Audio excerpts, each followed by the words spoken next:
Hi, I'm Bruce Waltuck, and I want to tell you a little bit about myself, and then I'm going to talk for a few minutes about what really matters most to me, the things that really drive me and motivate me, that I'm passionate about.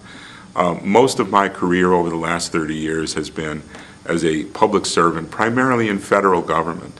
And in federal government, I spent 26 years at the U.S. Department of Labor, starting out as kind of a cog in the machine enforcing wage payment and employee anti-discrimination law, things of that sort. But I had an opportunity while I was at the Department of Labor that to me was once in a lifetime. And that opportunity was being asked by the Secretary of Labor to create the Department of Labor's Employee Involvement and Quality Improvement System.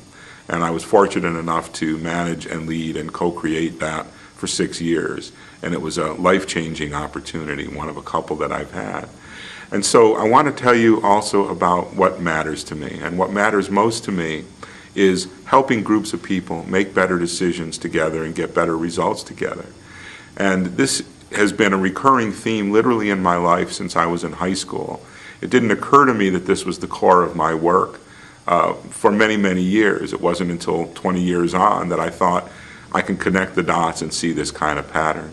In high school, in the wake of the Martin Luther King assassination, there were riots in my city and riots in my high school.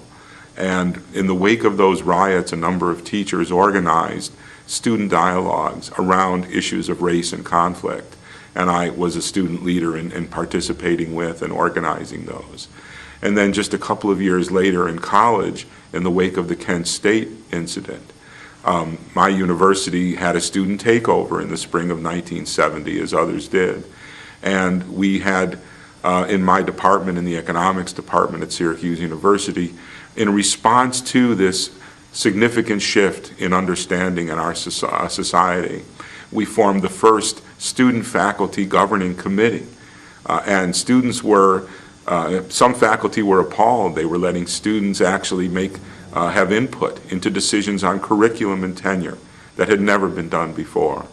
And when I got to the Department of Labor and began to work in organizational change and improvement, the basic unit of a team of groups of people sitting at the table to discuss their differences in understanding and their differences in how they see and perceive meaning, and how they would then explore options together and learn together and try to move and build a better future together to get better results. That's the core unit for me. And that to me is the foundation in the work that I've done since. Most recently, I spent 2 years at a federal agency as a senior advisor for process improvement in health and human services. And the 550 people who work for this agency are wonderfully committed to the mission and the vision of what this agency is about and what it does to serve people in mental health and substance abuse prevention and treatment services. And when I interviewed for that position with the administrator, he said, "Bruce, how do you create change? How do you approach doing this work?" And I said, "Dr. Klein, I do it one conversation at a time. That the foundation is to build engagement and trust and mutual respect so that we can learn and adapt and grow together." And this is what motivates me, is helping people gain these insights together, explore new possibility space, learn from this without the fear of failure or the fear of success, because we have both. And we want people to be able to, with courage and with dignity, be able to explore these possibilities and see the patterns that are just out there on the horizon and be able to make better sense of what's happening around them, which gives them a broader field, not only of view, but of possibility of options and ways to design responses that will be successful for them. So that's what matters to me. So I've been asked to talk for a couple of minutes about what it is that if I could tell people in the world something that they should know and understand and be more aware of perhaps, that would help them, what would that be? And the thing that has been uppermost in my thinking and teaching and work in the last couple of years is exactly a response to that question. So it's an easy one for me to talk about. And it's what I call as-if thinking and as-if behavior. And fundamentally, and I'm certainly not the first or only person, there are far smarter people than I who have recognized that challenges and problems that we face in business, in organization, in community, in our personal and social environments really fall into two fundamental types. And this is something that I draw here on the work of Ron Heifetz, who teaches leadership at the Kennedy School at Harvard. And Ron talks about a distinction fundamentally between what he calls technical problems or challenges and adaptive challenges. And by the technical, he means those things that are fundamentally complicated, but if you know the right knowledge, have the right resources, the right machines or technology or people, you can solve the problem. It's about known knowns and known unknowns and the knowable. And we can adapt and fix that and improve that simply through this kind of technical response to a technical problem. The other kind are what Ron calls adaptive problems. By this he means those that are complex, that involve we as human beings and the ways that our consciousness and our experience teach us different ways of each seeing the world and interpreting meaning and belief and behavior. And in an adaptive problem, it's one that requires us, in order to solve it or to move forward together, it involves the necessity for some of us to shift our beliefs, perhaps our values, and then shift our behaviors. And the challenge in that is that any shift away from the status quo is going to be seen as a shift away from the point of view of some of us and towards the point of view of others among us at the table, and that creates dissonance and tension. And so the adaptive problems, what they call adaptive leadership challenges, those are the tough ones. And so for me, the one thing I would want folks to know is that what I've seen in 30 years of organizational change work and helping people improve business and results is the tendency over and over and over again of leaders and people who are trying to solve these problems engaging in this as-if behavior, by which I mean they are treating what are in fact the challenging adaptive problems that really require them to change their beliefs and behaviors as if they were just complicated technical problems. And so by trying to do these formulaic methodologies and tools and approaches of business improvement, we're going to re-engineer this, we're going to harness that, we're going to manage this, and here's the 10-step model for how to do this, and here's the best practice from another firm or organization, and if we do what they did, we'll get what they got. And this ignores the true underlying reality that even in the most technical of problems, there's always the human dimension, because it's we as human beings who created the systems of work. As the late W. Edwards Deming, the pioneer of quality improvement, he was a masterful psychologist of work in the workplace and of human behavior in organizations.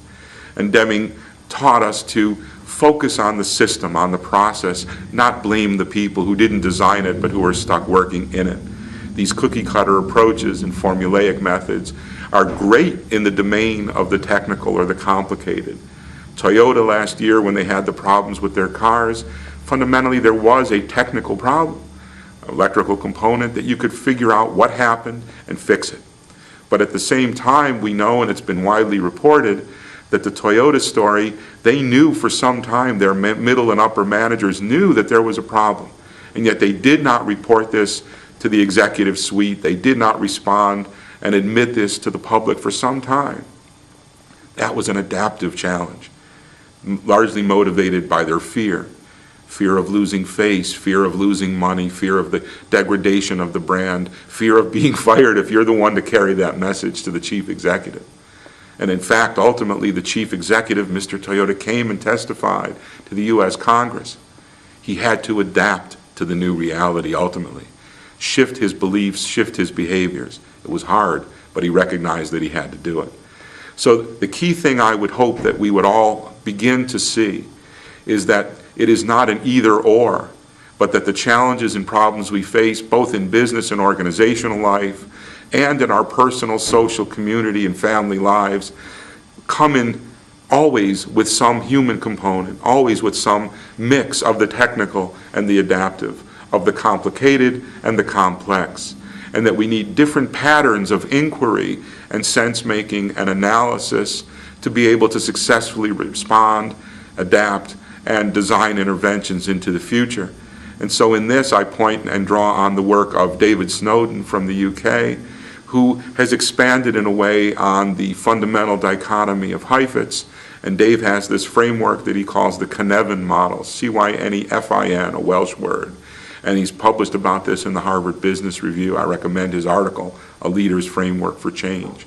And Dave outlines different ontologies, different patterns for these inquiries, sense-making, and response, depending on which domain we are in. If we are in the simpler, complicated domains where we can engage in best practices or simply changing the work process, as opposed to being in those complex and even chaotic domains, more the domains of the unknown, in which we have to first probe and try and see and experiment and what's happening and explore and learn, and then think about what it means and what sense we make of it, and then respond. And that each of these patterns in each of these domains gives us a better opportunity and a better chance to successfully adapt and grow and succeed into the future. So my advice and my hope is that we will begin to develop the mental capacities for stopping the as-if behavior and moving from the either-or to the both-and. The next question I've been asked to talk about is my sense of what's coming for all of us into the future. And there's a couple things I want to talk about. No one's got a crystal ball. None of us can really predict with any great degree of accuracy what's going to happen. But we can begin to think about how we see the patterns, the things that are emerging that may point to broader trends and certain specifics as we go forward. The other piece I want to talk about is if we are dealing with an unknown future, what kinds of capacities can each of us individually and collectively work on strengthening that will help us be better able to meet these new and emergent, previously unknown developments as they come out into our world. And so the first part, what I think is happening, I see that we are at, in essence, the end of a natural cycle in many ways in our society and in our culture. We see in the press and in the comments in social media all about how the corporate capitalist model that we've been working with for centuries, the consequences of the industrial age, are now certain small things about that have become magnified and amplified, and unintended consequences and unintended social problems are now occurring as a result of some of the ways that we've been doing things, whether banking or income distribution or economic opportunity, different things that are occurring. So even as we are feeling the pain of that in terms of long-term unemployment and the massive loss of jobs in manufacturing or in our society and culture as a whole, and the shift in the kinds of jobs that are available to new college graduates and to older veteran workers who have been laid off, we're seeing these changes, and we're seeing the patterns of change that are beginning to emerge in our culture and in our society as we think about how to respond to this. And certainly the future will bring, I believe, significant differences in the way that we model and structure our economic endeavor. We're going to see changes as the global oil supply sooner or later begins to diminish. Depending on the reports, some folks have said that we've reached in our past peak oil production and supply globally. And so the inevitable decline in this will drive up the price of oil, which will drive up the cost of goods that we import, as we heavily do in America and many countries do around the world.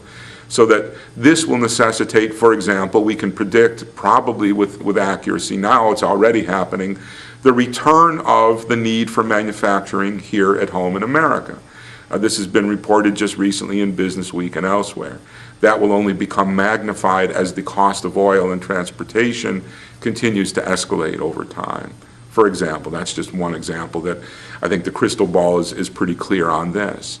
So as we see these new things, and in many cases unknown unknowns, unintended consequences, things beginning to happen that we neither anticipated, planned, or intended, what capacities can we have, personally or individually?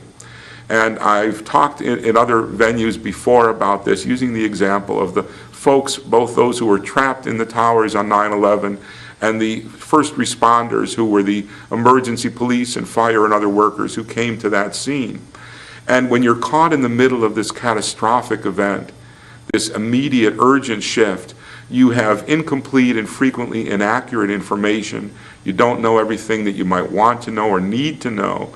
And things are rapidly shifting and changing around you in the literal physical environment and in your ability to understand tactically and strategically what's going on. And I gave a talk a few years ago that I think points to this, and it was intended to work on this. It was for emergency responders in the transit industry, bridges, trains, highways, and so on. And the theme of the talk and the capacities that I hope others will begin to think about is, I called the acronym FAR, how far will you get with the kind of leadership and capacity that you have? And by the FAR, I meant F for flexible. We know many ways in which we may be able to solve and respond to our problems. We may be adaptable or agile, that we can change when the circumstances dictate. We can change when we have to. So that the approach we've been taking and the method we've been using, if suddenly things change around us and we really realize this isn't working, and even in the immediacy of a moment of crisis, we must change. We must learn to be more adaptable, more agile, to be able to change. And the third, the R, is resilient. How much adversity can we absorb and still stay focused on the pursuit of our objective? Then we can keep moving. And I have a cousin in Boston who's an expert sailor, has been all his life, and teaches sailing. And I had the pleasure of being out with my cousin on the bay near Boston a few summers ago on his beautiful boat. And, you know, when you're sailing, you cannot sail straight away into the wind.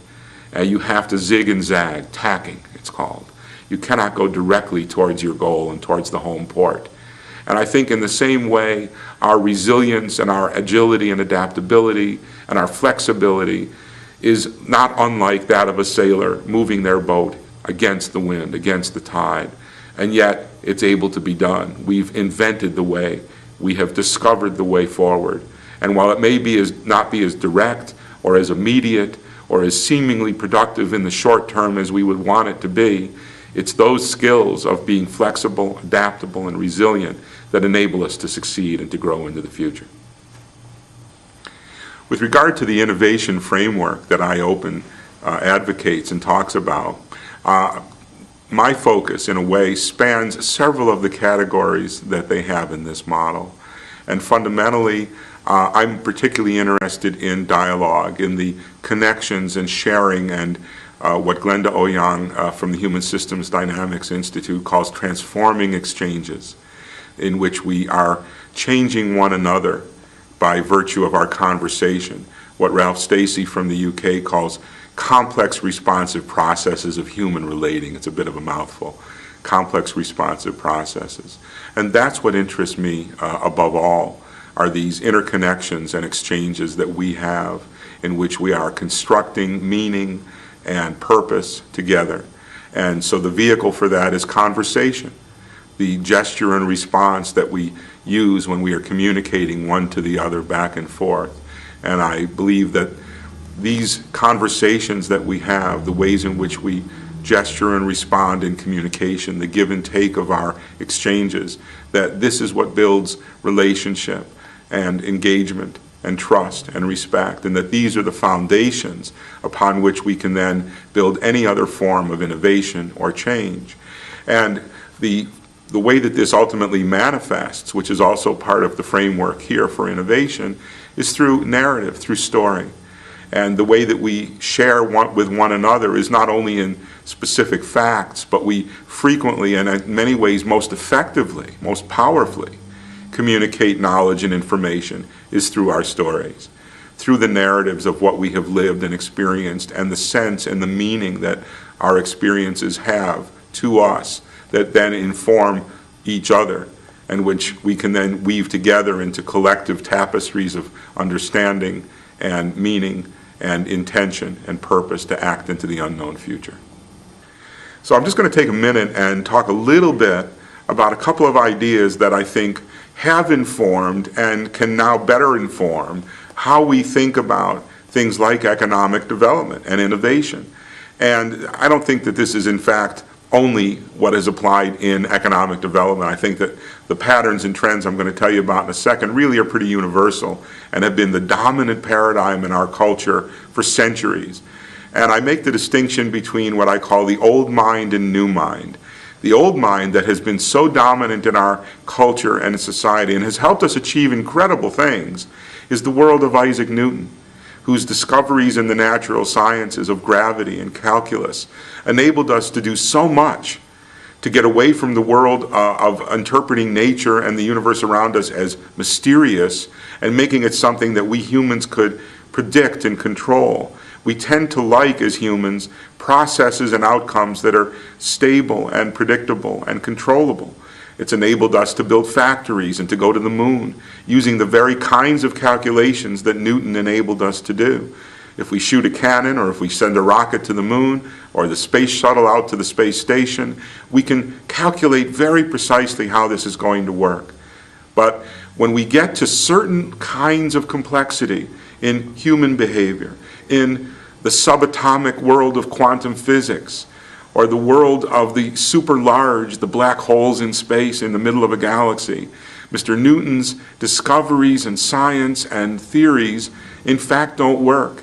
And so the new mind of the quantum physicists like Niels Bohr and Max Planck and Heisenberg and others, they found an entirely different kind of reality which nevertheless informs how we can think about even things like economic development.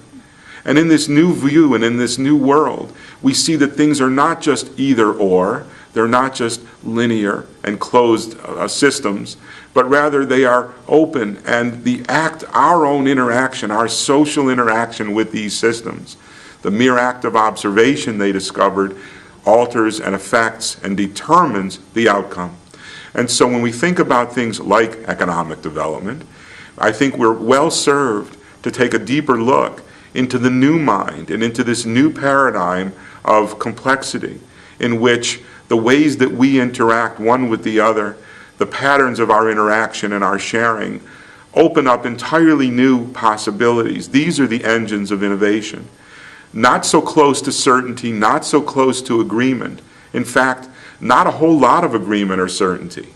A certain level of ambiguity and uncertainty and turbulence in interaction in which we are puzzled by and feel the discomfort of our not knowing precisely what it is and our not being able to exactly agree on what it means and what we should do. And it is from that very level of ambiguity and uncertainty and our interconnection, our open interconnection in dialogue and sharing and learning together, in which we have the best opportunity, and we know this to be so, for new ideas and innovation to emerge that will help us to grow, adapt, and succeed into the future. One of the things that's taking a lot of my focus and energy right now, kind of a secondary aim that's more or less primary, it's right up there with my desire and commitment, is helping improve government. And my partner Dale Weeks and I have formed the Institute for Government Improvement, and we just signed a partnership agreement with folks at the State University of New York in Buffalo at the Center for Industrial Effectiveness, where they've done great work with Erie County, New York, and others to help government improve results. And one of the things that strikes me in this work is that the traditional methods of quality and process improvement, Six Sigma, lean methodologies, Toyota Production System, other similar kinds of processes, aim primarily at what we think about, we see in the literature all the time, both in business and in government. We want it better, faster, and cheaper. And one of the things that actually came to me from a woman who worked for me at my last position in government at SAMHSA, my friend Brenda Bruin, said we were thinking about strategic aims one day.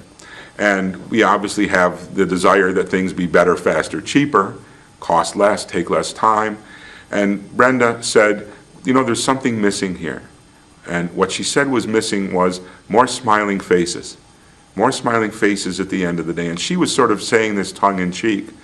But for me, it was a tremendous aha moment. I said, that's it. That's what's missing. We're only getting 3/4 of the way, because we're not thinking enough about making people more satisfied. At the end of the day, how do our employees feel about working here, about being in these processes of work in government or elsewhere that we've designed for them? And not only our employees need to be more satisfied and happy with us, but so too the citizens who are the beneficiaries of the work that we do in government, and our suppliers in government with whom we deal. Today, we read in the papers, and this is one of my objectives with IGI, the public's perception of government and government workers is not very good. And yet the reality is, the real fact, is that government has pockets of excellence now and has in the past that are as good as the greatest companies that we know about and perceive in the private sector. Government can and does achieve excellence at the same rate and to the same degree as anyone else. So we want to work to shift the public's perception and understanding. We want to bring that story to everyone, that government that you deserve as citizens, great government, not just good government, not just okay government, not just better, faster, cheaper government, but government that will make you as a citizen proud, satisfied, happy, make the people who are doing the job for you happier, more smiling faces at the end of the day. And that's something that I'm deeply committed to right now. So what's next in how we need to improve our capacities and our abilities to innovate and to build economic and social opportunity and success? As I've said in other segments for this interview with iOpen today, I'm really concerned about the distinctions that I call as-if thinking and behavior, building our capacities to distinguish successfully and better between those kinds of problems and challenges that are simply technical or complicated as opposed to those that are complex or chaotic. They require different kinds of vision and different insights and different ways of seeing what's going on around us and making sense of it. And so my hope is to see and perhaps in some small way contribute to the development of new methods and new ways to help people build that capacity, build the opposable mind that can simultaneously hold two opposing or different views and ideas and sets of options, and somehow, as Roger Martin wrote about, synthesize and innovate in an entirely new direction. Or the methodologies of adaptive leadership that Ron Heifetz and Marty Linsky at Harvard write and talk and teach about, in which we distinguish between the technical and the adaptive challenges and understand how we have to be able to shift in the moment from one perspective to the other. And so my hope is that we can together begin to build new ways of teaching and learning and strengthening these kinds of capacities, because that to me is how we're going to be more successful in our ability to act together into the unknown future. Let's talk a little bit about the strategic doing cycle. And in particular, I want to talk about exploring and networks in this. And to me, two of the challenges are that we don't know what we don't know, and we don't know who we don't know. So when we think about exploring what Michael McMaster calls possibility space, what Stuart Kaufman refers to as the adjacent possible, we aren't really always sure what we don't know. We don't know what we don't know.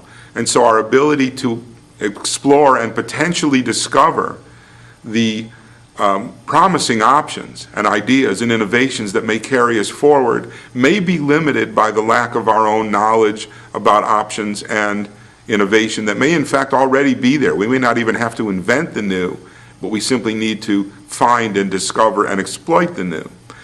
Hand in hand with that is the social aspect of that. Where do we go to find that knowledge that we don't already possess, if it in fact is already there? And so we don't always know who we don't know. And in terms of building a successful and strong and robust social network that can help us produce this innovation and new opportunity and economic and social growth, the challenges then become, how will we then explore that possibility space? How will we discover and find and exploit the stuff we didn't know and the people who have it that we don't currently know? So we need to do that.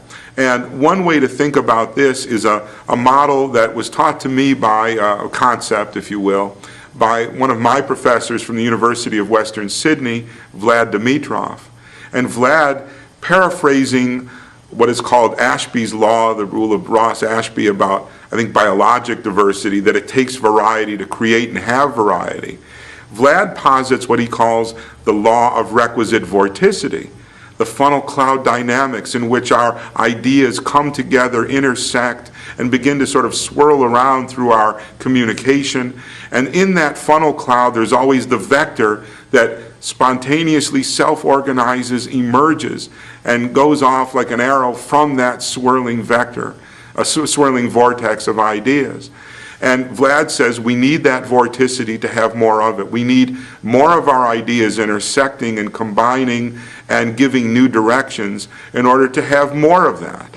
And that is what will ultimately lead us to the new knowledge, the new people, the new possibility, to where we can then successfully explore possibility space. The other side of that I think is also worth mentioning is how we will overcome the fear of exploring the unknown, our ability to act into that unknown future with our good and positive intention and seeking to do that. We have to pay attention and act with intention in those ways. And we have to be able to do it in a way that overcomes our fears of failure, our fears of success, our fears of change, fears of embarrassment, and all the other aspects and manifestations of fear.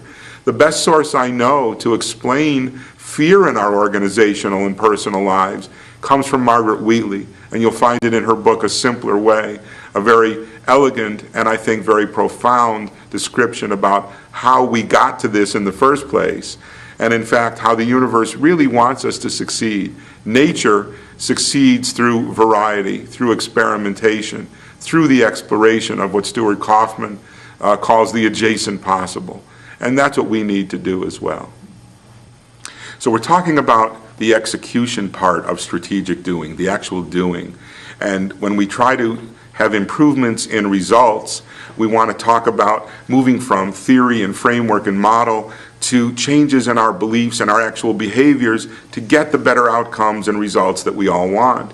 And for me personally, the doing piece right now is in starting up the Institute for Government Improvement with my partner Dale Weeks, helping to help government and public organizations commit to sustained process improvement as a way of achieving better results that government organizations and the citizens that they serve need and want and deserve. And hand in hand with that is knowing how are we doing. The former mayor of New York, Ed Koch, was very famous for, his metric, his measure was to literally walk the streets of New York and ask the people on the street, how am I doing? This was his famous catchphrase. And by that, he was assessing and literally gathering data and input about the feedback of the results of what he did. Now, I would put this in a slightly different way. When we are working with technical processes and we want to know, did our city improve its ability and cycle time to fix potholes and respond to citizen complaints? An example that's widely been touted in the city of Baltimore and the CityStat and other cities have implemented similar systems. So we know and we can measure how many and how much and how long did it take. But I believe that when we're dealing with more complex problems, the kinds of things that are inherent in the systems and are challenging, our greatest challenge is really to change and improvement.